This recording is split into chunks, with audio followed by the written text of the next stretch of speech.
garantía de la gloria futura, que va desde el versículo 18 hasta el versículo 30.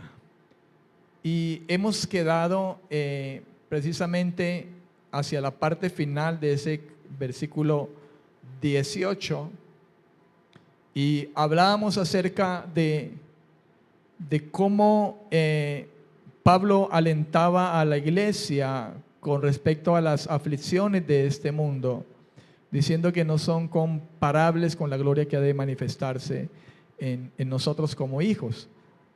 Pablo alienta a sus oyentes con esas palabras que dice él allí en el versículo 18, tengo por cierto o considero cierto, tengo seguridad de que lo que ahora puedo sufrir o la iglesia pueda sufrir no tiene importancia comparado con lo que Dios tiene preparado para su iglesia. Lógicamente, amado, creo que si nosotros comparamos ahora mismo, en este mismo instante, los sufrimientos que pudiera haber estado viviendo el apóstol Pablo con nosotros, creo que tampoco se comparan con lo que podamos nosotros estar sufriendo en este tiempo. Por lo menos nosotros que estamos aquí, porque de hecho en muchos lugares, muchos creyentes pueden estar sufriendo en gran manera el precio de la predicación y de su caminar en Cristo. Los creyentes, decíamos, ya podemos experimentar esa gloria de la que habla Pablo de una manera parcial, y lo hacemos mediante el Espíritu Santo que vive en nosotros. Y nos referíamos a la segunda carta del apóstol Pablo a los Corintios. Si usted se apresura un poco adelante, segunda a los Corintios, capítulo 5, vamos a leerlo desde el versículo 1, capítulo 5, desde el versículo 1 hasta el versículo 5, hablando de que hay una gloria futura, pero de manera parcial. Quizá podríamos decir que experimentamos mediante el Espíritu Santo que vive en nosotros algo de esa gloria ya de alguna manera. Y quizá Pablo se refiriera a esto en esta segunda carta a los Corintios, capítulo 5, diciendo, sabemos que si nuestra morada terrestre, ese tabernáculo, se deshace, tenemos de Dios un edificio, una casa no hecha por manos, eterna en los cielos. Y por esto también gemimos deseando ser revestidos de aquella nuestra habitación celestial, pues así seremos hallados vestidos y no desnudos. Asimismo, los que estamos en este tabernáculo gemimos con angustia, pues no quisiéramos ser desnudados, sino revestidos, para que lo mortal sea absorbido por la vida. Pero el que nos hizo para esto mismo es Dios, quien nos ha dado el Espíritu como una garantía o un adelanto, como se define arras, una garantía o un adelanto, una seguridad de lo que ha de venir. Ciertamente en este mundo tenemos aflicciones, tendremos muchas, pero tenemos la gloria de parte de Dios por el hecho de que Él nos ha dado su Espíritu, y a través de su Espíritu nosotros podemos gozar de esa gracia que Dios trae hacia nosotros como un adelanto, una garantía de lo que ha de venir en pleno, según como dice en la carta a los Efesios, capítulo 1 también, versículo 14, y algo de lo que dice aquí en segunda de Corintios capítulo 5 el apóstol Pablo. Pero esta gloria está también presente en Cristo, dice en el cielo, también está presente. Dice en alguna de sus cartas el apóstol Pablo, por ejemplo en Colosenses 3:3 dice, está escondida, nuestra vida está escondida en Dios por medio de Cristo. Y en primera de Pedro capítulo 1 versículo 4, Pedro habla de eso que está reservado para nosotros.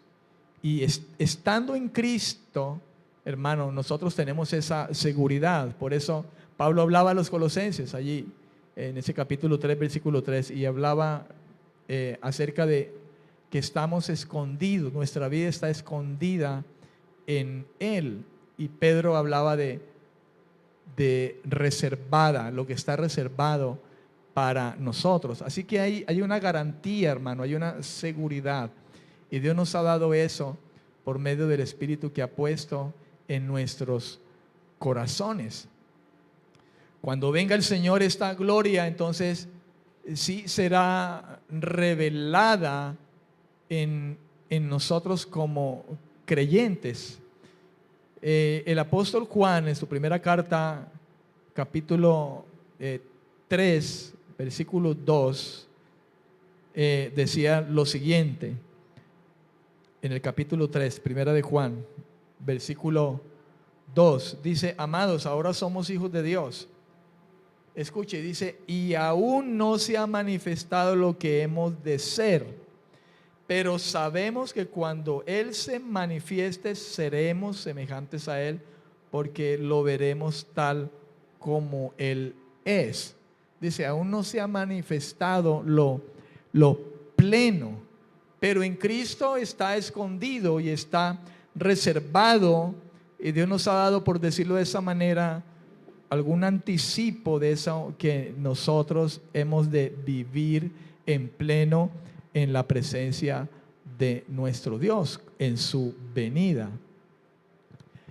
El uso de la frase en nosotros implica en ese contexto que la gloria se hará visible para nosotros los creyentes.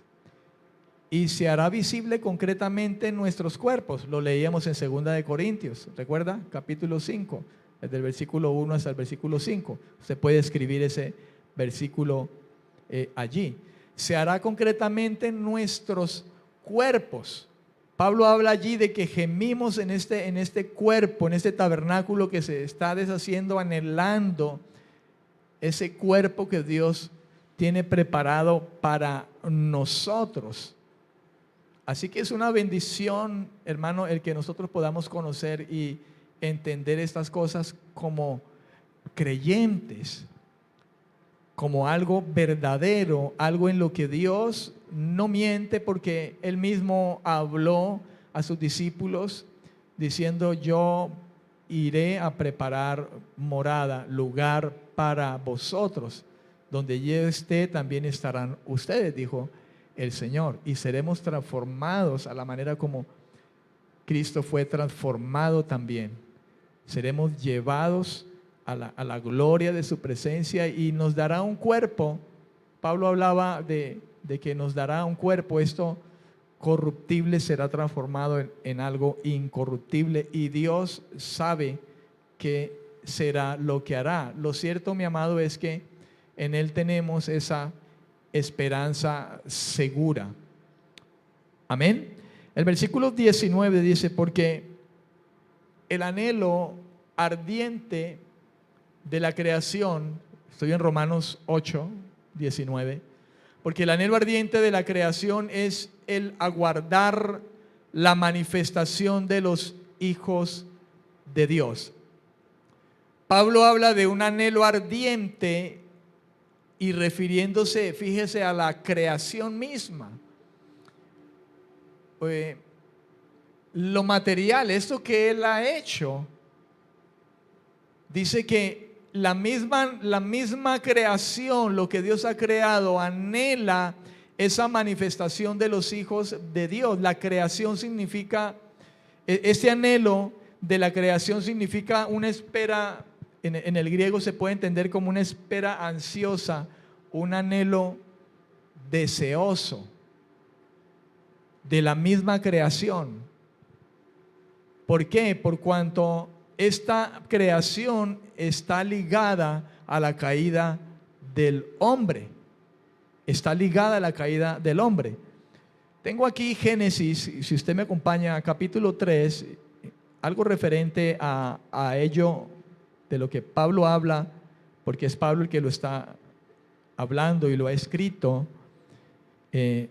en esta carta a los romanos. Génesis capítulo 3, versículo 17 al 19, dice: y al hombre dijo: por cuanto obedecisteis a la voz de tu mujer y comisteis del árbol de que te mandé diciendo: no comerás de él, maldita será la tierra por tu causa. Entonces hay algo ligado, la creación está ligada a la caída del hombre.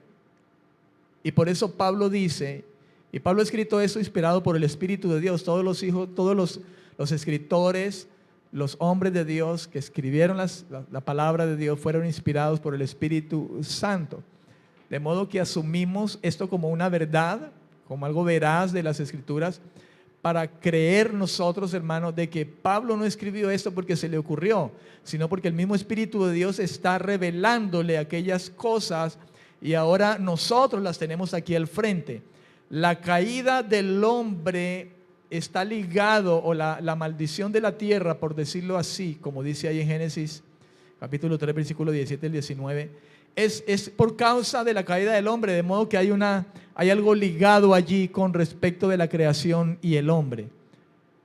La creación misma espera que Dios pueda revelar, dar a conocer quiénes son sus hijos. Fíjense usted, hermano, lo tremendo esto, ¿verdad? La misma creación está esperando que Dios revele, manifieste a aquellos que son verdaderamente los hijos de Dios. Leamos esto aquí, ese versículo 19, Romanos 8, en la nueva traducción viviente. Romanos 8, 19. En la nueva traducción viviente. Permítame ubicarme aquí y para que lo podamos leer. La nueva traducción viviente, Romanos 8, 19, dice: pues toda la creación espera con anhelo el día futuro en que Dios revelará quiénes son verdaderamente sus hijos. Tengo aquí la versión Biblia Libre que dice: toda la creación espera con paciencia, anhelando que Dios se revele a sus hijos. La hispanoamericana, la Biblia hispanoamericana dice: la creación en efecto espera con impaciencia que se nos descubra lo que serán los hijos de Dios. Es interesante, hermano, que el Espíritu Santo revele estas cosas a través de las Escrituras y que la misma creación esté anhelando que los verdaderos hijos de Dios sean manifestados por el Padre, porque la misma creación fue maldita por causa del pecado del hombre. Amén. Yo no sé usted, pero uno pensaría que después de que el hombre le desobedece al Señor, Dios no podría premiarle con una creación tan perfecta como la que estaba allí antes de que ellos pecaran. De modo que por causa de su pecado, la tierra misma también fue puesta en esa misma situación. Amén. Yo pensaría, humanamente hablando, espero me entienda, sería como si pecaste, yo no te voy a premiar con una tierra, por decirlo así, que fluye leche y miel, cuando tú eres un desobediente que preferiste creerle al diablo, cuando yo te puse un mandamiento y no era gravoso, porque no lo era.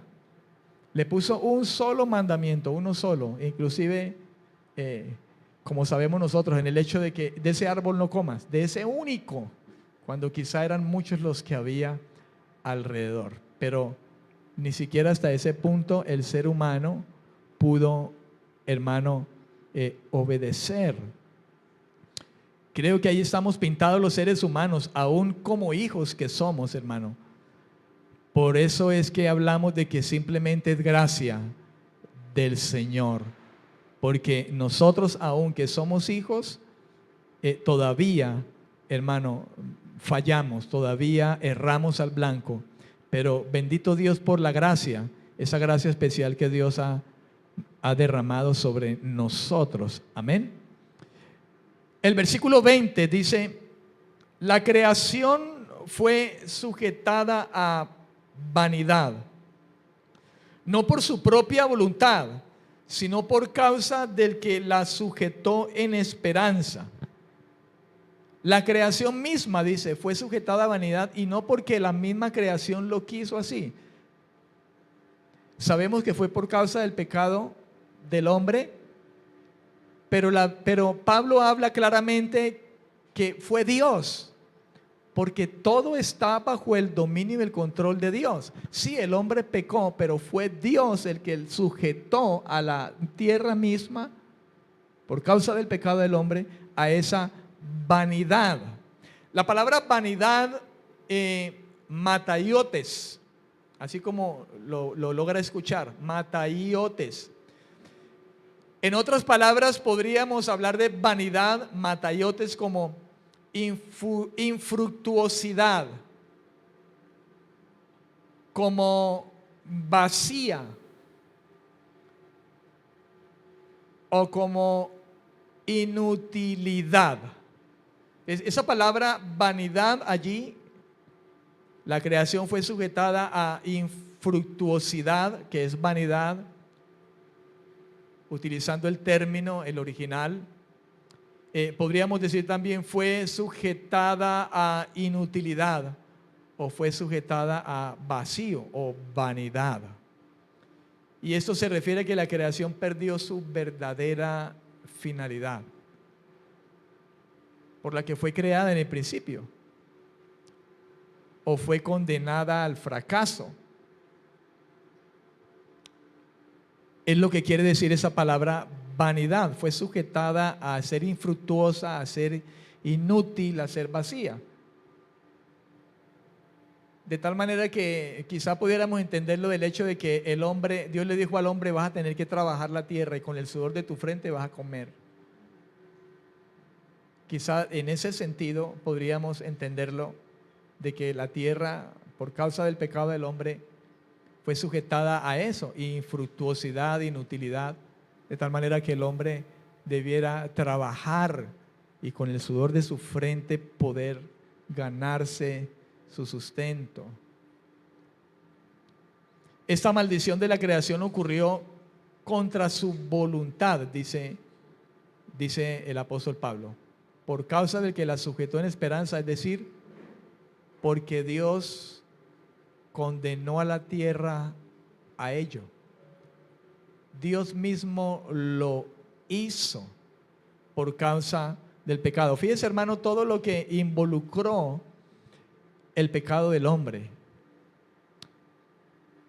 Y la tierra gime, dice la Escritura, por causa de los mismos hijos de Dios. Y es esperando a que se manifiesten los verdaderos hijos de Dios. Porque por causa de los hijos de Dios es que ella fue sujetada a esa infructuosidad, a esa vanidad, a esa inutilidad. El alcance, hermano, del pecado, ¿se fija usted? El alcance del hecho de que el hombre, Adán, ese primer hombre, como dice la Escritura ahí en Romanos 5:12, por un hombre entró el pecado. Ese primer hombre, hermano, al punto que llegó a hacer daño sobre la misma creación que Dios había hecho. Y me imagino que lo que Dios había hecho, lo había hecho, hermano. Si hoy en día nosotros podemos ver la belleza de la naturaleza de este mundo y lugares que uno se podría quedar con la boca abierta, imagínense cómo sería la gloria de la creación donde Dios puso al ser humano. Imagínese usted. El versículo 21, Pablo sigue hablando acerca del mismo tema y dice: por tanto, también la creación misma será libertada de la esclavitud de corrupción en la que está ahora. Pablo asume eso como una verdad, y no Pablo, sino que Dios mismo ha inspirado a Pablo ha revelado a Pablo estas cosas. Y hoy nosotros las tenemos enfrente, hermano. La misma creación será libertada de la esclavitud de corrupción a la libertad gloriosa de lo que le espera también a aquellos hijos de Dios verdaderos, la iglesia. Porque esa es la iglesia, amén. ¿Estamos de acuerdo? Es la iglesia. Amén, amén. Con la manifestación de los hijos de Dios, la creación será también, dice, libertada de la esclavitud de corrupción. ¿Y por qué Pablo hablaría de esa manera? La esclavitud de corrupción. Porque es lo mismo que decir que una esclavitud que fue marcada por la muerte. El hombre entró en muerte. El día que comieres de ese árbol morirás.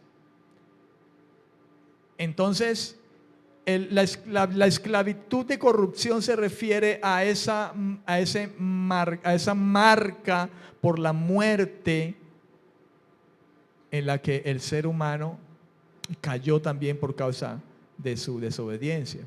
Esto habla también acerca de la caducidad o una exposición a la corrupción. Así como nosotros caímos en eso también, en esa corrupción, muerte, hermano, la tierra misma también fue puesta de la misma manera. Quiero que leamos algunas versiones que tengo aquí, para que leamos versículo 21 en Romanos 8. El versículo 21. Leámoslo en algunas versiones que tengo aquí. Dios habla hoy, dice, versículo 21.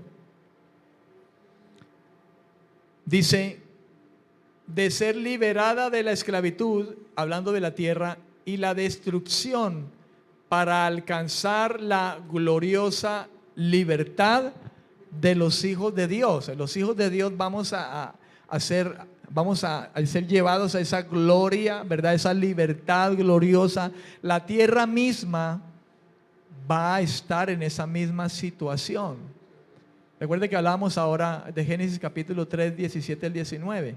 Por causa del pecado la tierra fue también maldita, porque hay algo ligado allí, según dice la Escritura. Por tanto, a esa gloriosa libertad de los hijos de Dios, a que somos llamados, también la tierra será liberada de esa esclavitud y destrucción. En la Nueva Traducción Viviente, déjeme leerlo ahora aquí en la Nueva Traducción Viviente, dice: la creación espera el día en que será liberada de la muerte y la descomposición. Fíjense cómo dice esta versión.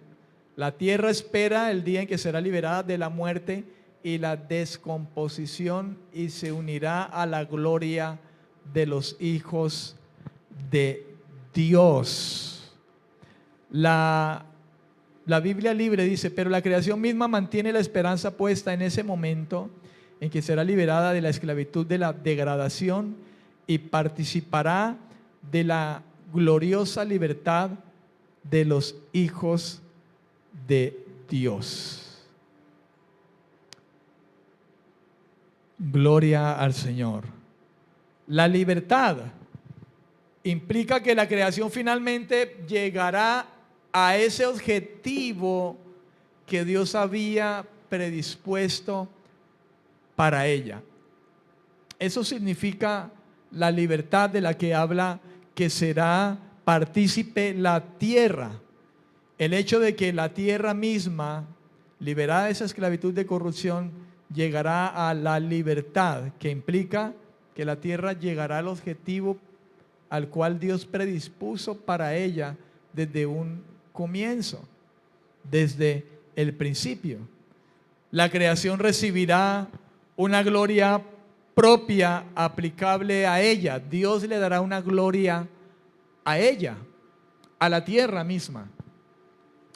se la dará a los hijos, se la dará a la iglesia, nos la dará a nosotros, porque en esa esperanza caminamos. ¿Cuántos dicen amén? En esa esperanza caminamos. Entonces, la misma creación, hermano, qué glorioso es esto. La misma creación, porque eso hace parte de la bendición que Dios dio al ser humano. Dios se tomó la tarea de hacer las cosas y en últimas colocar al hombre y ponerlo en un lugar especial y decir, mira, sojuzga, todo esto es para ti. Come de todo árbol, menos de aquel. Pero es una bendición lo que nosotros vemos allí en ese libro de Génesis, los comienzos, los principios de hermano, la bendición que Dios tenía preparada, y de hecho que es algo en lo que Dios, hermano, va a finalizar con la creación. Él lo va a hacer.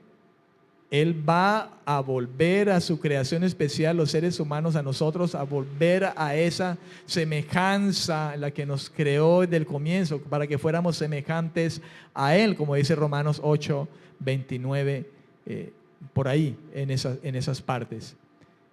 Pero no solo los seres humanos, ¿verdad?, como hijos de Dios, sino también la creación. Cuando habla de la creación, de lo creado, se trata entonces de la naturaleza, de todo lo creado, hermano, de todo lo que ha sido hecho por Él, de lo que Él creó en ese tiempo, como habla Génesis acerca de la creación y cómo Dios creó con el poder de su palabra todas las cosas. Y habló de la hierba, habló de los animales, habló del mar, habló de los peces, de las aves y de todo, que por la palabra de su poder Él le dio origen.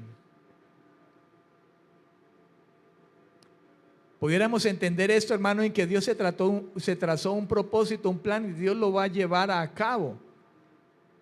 Dijéramos nosotros, el estorbo del pecado llegó allí, Satanás llegó a estorbar, pero la gracia es en que aún en medio de eso, su misericordia y bondad está prevista y Él cumplirá su propósito con toda la creación. Amén, amén. Porque el diablo no va a estorbar sus cosas. Porque pudieron pensar, no, ya llegó el diablo y la embarró y entonces pues ya se dañó todo. No, hermano, Dios llevará a cabo su plan como Él lo tenía previsto desde la eternidad. ¿Cuántos dicen amén? Él lo llevará a cabo. Él lo hará posible porque es lo que Él ha planeado desde el comienzo. Entonces, hablar de lo creado, de la creación, se trata de la naturaleza, sin incluir a las personas. Pablo aquí está hablando de la naturaleza, de la creación, de la naturaleza. Lógicamente hablando de que ella misma recibirá su propia gloria y algo semejante como los seres humanos, los hijos de Dios también la recibiremos, también ella la recibirá. Porque si los hombres de Dios, los hijos de Dios, somos bendecidos por su gracia, la tierra también será bendecida por la gracia de Dios. Porque por el pecado y la desobediencia del hombre, por esa maldición, la tierra también fue maldita. Así que Dios vendrá para traer esa unidad. Con la glorificación de la creación cambiará la forma externa de la naturaleza. Hebreos 12, 27. Leamos algunos versículos.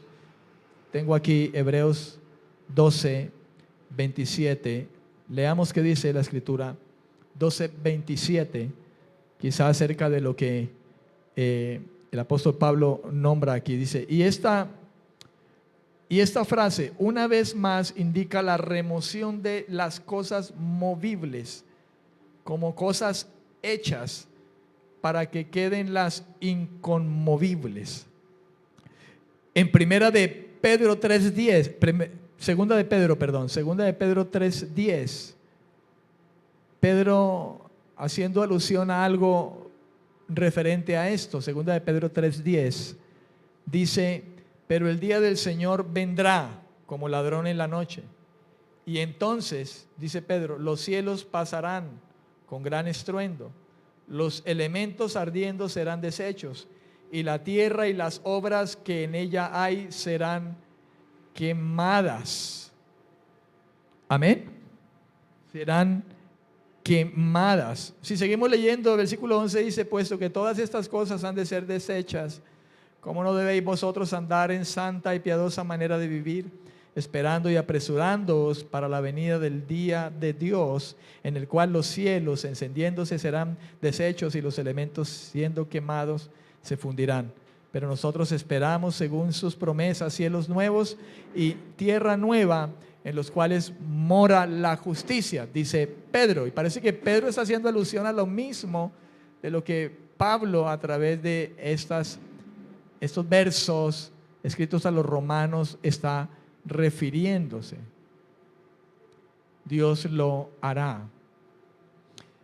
Cielo nuevo y tierra nueva que Dios hará. Inclusive Isaías, en el capítulo 65, vamos a ir a Isaías. Aquí hablamos de Pedro y de Pablo, tiempo mucho más adelante del tiempo del profeta Isaías. Y ahora Isaías, en el capítulo 65, versículo 17,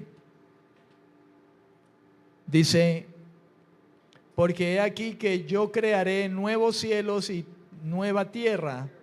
De lo pasado no habrá memoria, ni vendrá al pensamiento. Fíjate cómo ya Dios estaba hablando, porque no era Isaías, ciertamente, el que hablaba de su propio corazón, como la palabra misma habla también acerca de los profetas que decían Dios dice, pero Dios no había dicho, sino que hablaban de su propio corazón. Isaías es un profeta que Dios, hermano, confirmó, certificó, digámoslo así, y por eso está ahí como uno de los hombres de Dios a los cuales Dios tomó como su vocero, como alguien por medio del cual Dios se manifestó a su pueblo en aquel tiempo. Y para nosotros hoy como iglesia, hermano, como testimonio de cómo Dios, hablando acerca de cielos nuevos y tierra nueva, de hecho el semitítulo aquí en mi Biblia es ese, ahí en el versículo 17, Isaías 65, 17, cielos nuevos y tierra nueva.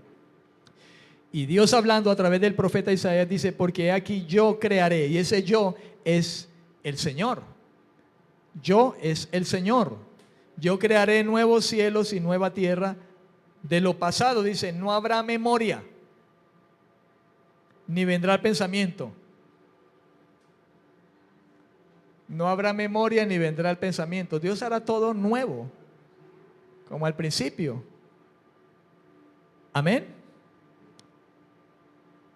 Gloria al Señor. A estas profecías, a estas promesas, hermano, del Antiguo Testamento, es a las que nosotros pudiéramos relacionar con lo que habla allí entonces específicamente el apóstol Pablo, el mismo apóstol Pedro también. Apocalipsis 21:1 tengo aquí. Miremos ese último versículo, y aquí en esta ocasión es Juan. Apocalipsis capítulo 21, el versículo 1, y ahora es Juan. Pablo ha hablado, Pedro ha hablado, ahora Juan en ese capítulo 21 dice en el versículo 1: entonces vi un cielo nuevo y una tierra nueva, porque el primer cielo y la primera tierra habían pasado y el mar ya no existía más. Entonces ahí vemos nosotros, hermanos, cómo la misma escritura nos muestra y nos confirma todas estas verdades, y cómo nosotros, a través de lo que Pablo en ese capítulo 8 habla acerca de esta garantía, de esa gloria que Dios nos ha dado por adelanto a través del Espíritu Santo, y ahora converge con respecto a la misma creación, hermano. Es una bendición y la esperanza final y segura para nosotros como hijos de Dios. El versículo 22 ahora, 8:22, Romanos 8:22 dice: sabemos que toda la creación gime a una, y a una está con dolores de parto, dice Pablo, hasta ahora. Pablo hablaría de su ahora mientras estaba escribiendo esta carta, Y para nosotros ese ahora sigue presente, hermano, porque aún estamos abrazando esa esperanza que es segura. Y la seguimos abrazando porque a Dios le ha placido estos tiempos aún de la gracia. Amén. De esa misericordia, digámoslo de esa manera, que Él ha extendido, no sabemos hasta cuándo, porque los tiempos son de Dios. Muchos, hablando Pedro acerca de aquellos que se aceleran a hablar, de que ya ha pasado mucho tiempo y no ha pasado nada. Y la venida del Señor nada. Y Pedro, creo que Pedro dice que él demora aún por misericordia de muchos. Amén. Dios espera. El tiempo es del Señor. Su gracia. Jesús hablaba de que algunos le preguntaban cuándo será y la hora de su venida. Y Jesús dijo, nadie sabe eso. Porque eso hace parte de su propia gracia. El tiempo que Él está extendiendo de su misericordia, precisamente hace parte del regalo que Él está dando a la espera de que, como dice la Escritura, muchos vengan al arrepentimiento. Eso es gracia, hermano. El tiempo de espera en el que aún estamos, valga la redundancia, esperando. Y de los cuales el mismo Pablo habla de que nosotros gemimos dentro de ese tabernáculo. ¿Se acuerda que él lo dice? Gemimos, 2 Corintios capítulo 5. Y Pablo dice, la tierra también, versículo 22, toda la creación gime. Hemos leído algunos versículos acerca de esto y habla de que la tierra con paciencia espera. ¿Ves? Y nosotros también, con paciencia esperamos. Pablo dice, yo quisiera estar allá, pero el tiempo es de Dios. Él es el que lo limita. Y nosotros simplemente nos limitamos, hermano, a seguir viviendo esta gloria de Él y haciendo lo que Dios nos mandó a hacer y viviendo para Él mientras esperamos la gloriosa manifestación de Él y que seamos manifestados también como hijos, porque en Él tenemos esa esperanza. Amén. Sabemos que toda la creación gime a una, dice Pablo. Y aún está con dolores de parto hasta ahora. Hay una comparación que Pablo hace allí acerca de la tierra como la de una mujer que está por parir, ¿verdad? Y está con sus dolores, a punto de dar a luz.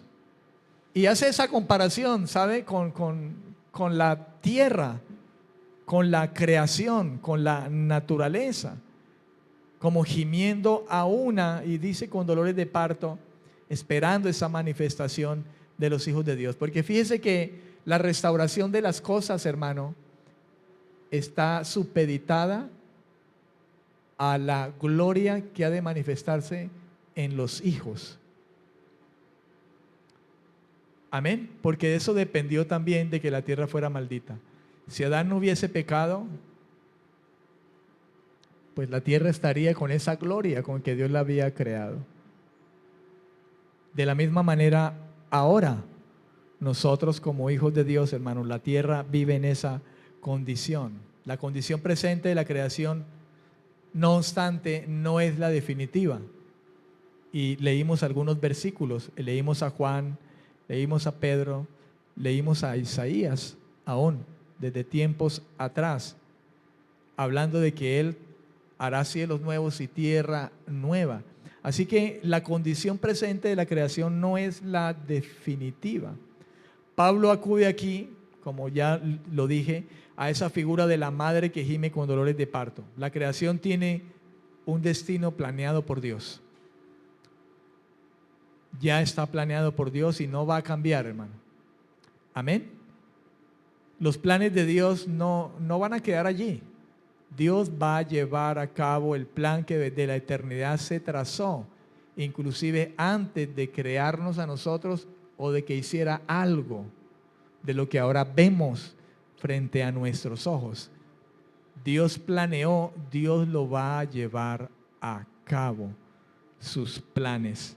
Satanás no va a ser el estorbo para que sus planes sean llevados a cabo. Dios lo llevará a su destino. La creación tiene un destino planeado por Dios y la misma creación anhela verlo cumplido, al igual que nosotros como hijos de Dios. Amén, amén. Nosotros como hijos de Dios. Y lo hacemos porque tenemos al Espíritu de Dios en nosotros. La vida de Dios en nosotros. Y anhelamos eso. Tenemos esa esperanza. Pablo hablaba a los tesalonicenses, hablándoles de que no se entristecieran por sus muertos, como aquellos que no tienen esperanza. Y recuerden que hay algo que Dios prometió y Dios lo llevará a cabo. No teman por eso. Amén, amén. No teman por eso. Sin embargo, quizá de alguna manera sería razonable también pensar en el hecho de que ese gemir quizá de la tierra tenga que ver algo con lo que alude a la imagen de los llamados dolores mesiánicos, por la manifestación de que el Cristo, el Señor, se manifieste, y la misma tierra, ¿verdad?, también precedida de guerras, catástrofes, también de alguna manera podamos atribuir a hablar de esos dolores de parto. Hermano, la misma tierra, por aquella guerra, destrucción a la que está expuesta la tierra. Recuerde que hablábamos de vanidad, inutilidad, infructuosidad. La tierra fue destinada a eso por causa del pecado.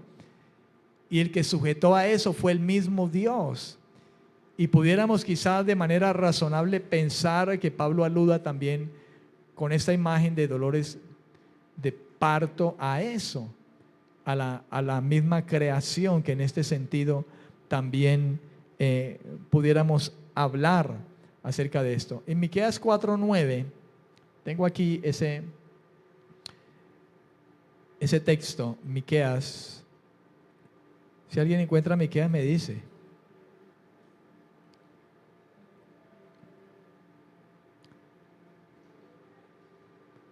Miqueas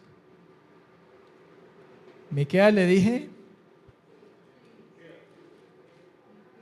Después de Jonás. Capítulo 4, gracias hermana. Versículo 9. A ver, Miqueas 4, versículo 9. Dice: ahora, ¿por qué gritas tanto? ¿Acaso no tienes rey? Pereció tu consejero y te atenaza el dolor como a una mujer de parto. Quéjate y gime, hija de Sión, como mujer que está de parto, porque ahora saldrás de la ciudad y morarás en el campo. Llegarás hasta Babilonia y allí serás librada. Allí te redimirá Jehová de manos de tus enemigos. Ahora se han juntado muchas naciones en contra tuya y dicen que sea profanada, y se recreen nuestros ojos a la vista de Sión. Mas ellos no conocieron los pensamientos de Jehová ni entendieron su consejo, por lo cual los juntó como gavillas en la era. Levántate y trilla, hija de Sión, porque haré tu cuerno como el hierro y tus uñas de bronce. Desmenuzarás a muchos pueblos y consagrarás a Jehová su botín y sus riquezas al Señor de toda la tierra. Al Señor de toda la tierra. Mateo 24, 8. Mateo 24, 8. Dice: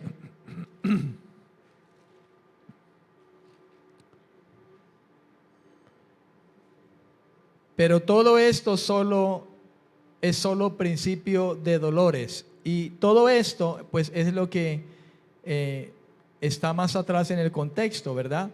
Y lo que hablábamos ahora: mirad que nadie os engañe, versículo 5, porque vendrán muchos en mi nombre diciendo yo soy el Cristo, y a muchos engañarán. Versículo 6, oiréis de guerras y rumores de guerras, mirad que no os turbéis, porque es necesario que todo esto acontezca, pero aún no es el fin.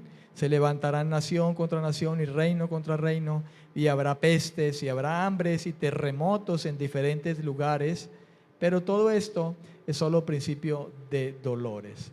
Pareciera que Pablo, quizá hablando de ese gemir de la tierra, pudiera referirlo a esto. a destrucción. Amén. De alguna manera hablando, como a una especie de destrucción y de la cual la misma tierra también participa por causa del pecado del hombre. ¿De dónde vienen los pleitos y las guerras? Sino de esa misma maldad de los hombres. Santiago hablaba acerca de eso. Y es lo que ahora mismo estamos viviendo nosotros, hermano. ¿Quién sufre? Sí, hay muertos, pero la tierra sufre también. Guerras, terremotos y todas esas cosas, hermano. Amén. ¿Y por qué sufre la tierra? Pues hombre, la tierra ha sufrido, y lo acabamos de leer, fue maldecida, fue sujetada a vanidad por causa del mismo hombre. Maldita será la tierra por causa de tu pecado. Leímos allí Génesis 3, 17 al 19. Primera Tesalonicenses 5:3, tengo aquí, vamos a leerlo también. Primera Tesalonicenses 5:3. Primera Tesalonicenses capítulo 5, versículo 3. Vamos a ver qué dice. Versículo 3. Cuando digan paz y seguridad, entonces vendrá sobre ellos destrucción repentina, como los dolores a la mujer encinta, y no escaparán. Vendrá destrucción repentina, y la destrucción es completa, hermano. Dios habla cielos nuevos y tierra nueva. Destrucción repentina. E involucra la misma creación. Por eso habla cielos nuevos y tierras nuevas.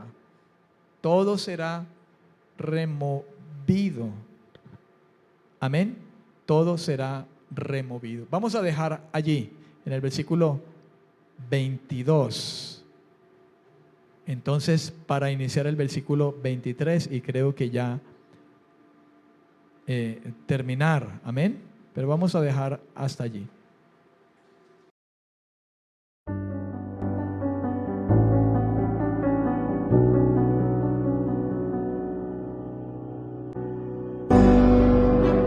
Él cumplirá su propósito y no hay relación, porque Él es